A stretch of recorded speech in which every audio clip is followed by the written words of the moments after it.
Hello and welcome. This is Susan from Mystic Artistry Podcast, a space where we explore creativity as a compass, where we listen for what isn't always spoken, and where meaning begins to unfold through story, nature, and intuition.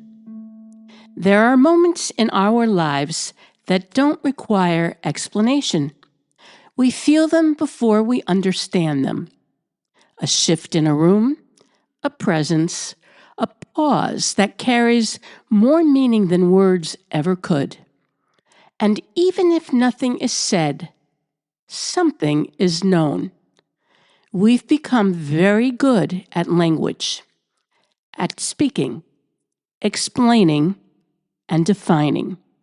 But there is another language, one that doesn't rely on words at all.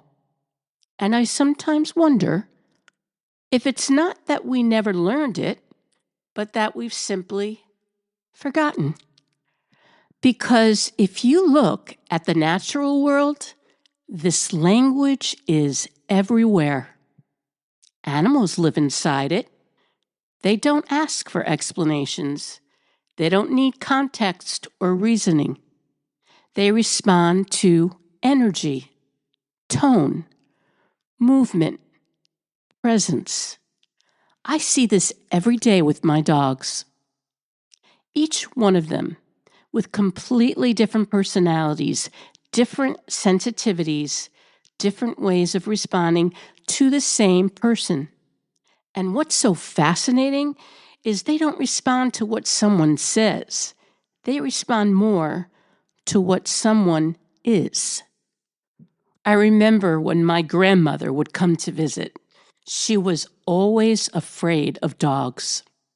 So when she walked into the house, we would hold the dogs back, giving her time to settle in.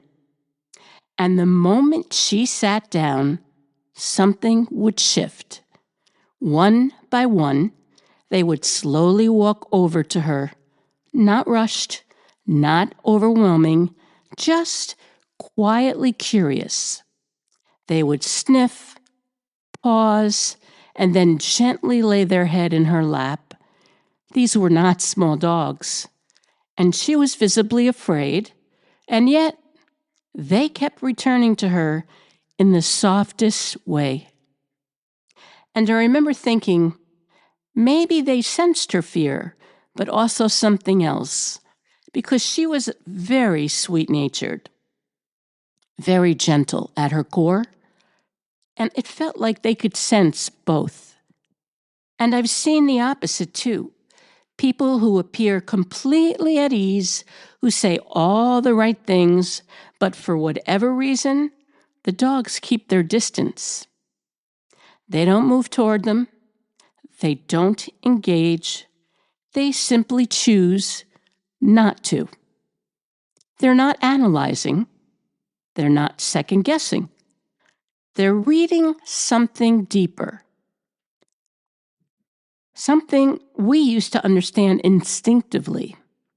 And it's not just animals. Plants, in their own way, are doing the same. They don't have ears.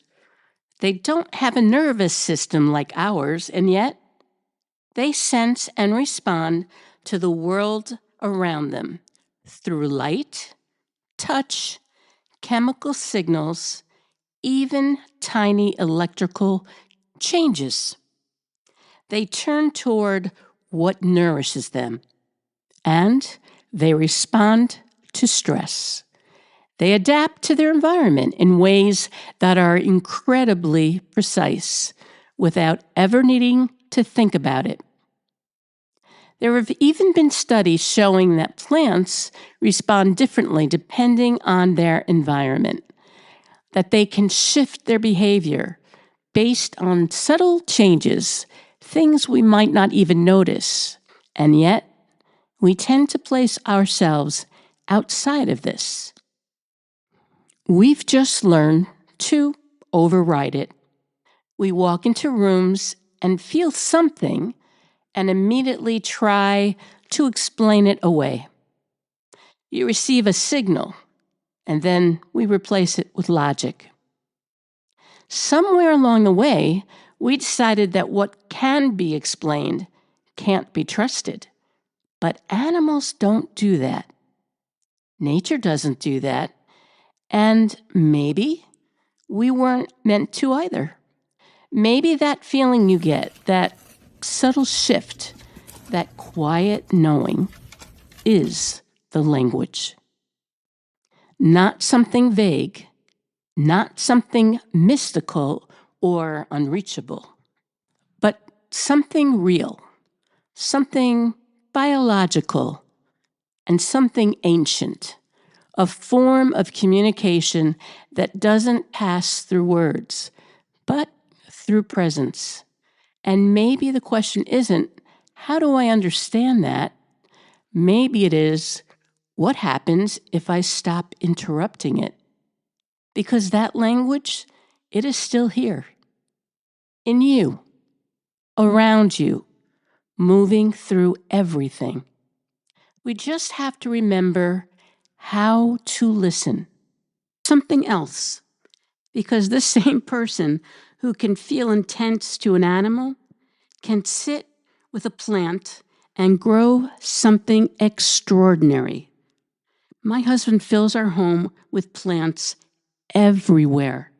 He doesn't just keep them alive, he grows them and they thrive. We have a tomato plant that began as something small, a seedling. And now it stretches to the ceiling and across, and I've watched him with it. The patience, the attention, the care, and it made me realize it isn't as simple as who someone is. It's how something responds to them. Because plants don't act or respond the way animals do. They don't startle, don't pull away. They respond to something slower, more constant, more consistent. And so what thrives in one space may not translate in another. And I found myself wondering, what exactly is happening here? Because none of this is being explained. There are no words, and yet something is clearly being communicated. Now, I have 3 dogs and a bird. Each of them is expressing something through behavior, through presence, through what they've experienced. And I don't always interpret them correctly. Sometimes I project, but sometimes I notice. And it makes me wonder how often this is happening everywhere else. Not just with animals, but with people, with our environment, with moments that feel too aligned to ignore. What if communication isn't limited to what we say? What if it's something we're a part of all the time, whether we recognize it or not? So the question isn't, is something being communicated? Maybe the question is, what am I noticing that I don't yet have words for? And what might change if I began to trust that noticing just a little more? As always, I am listening.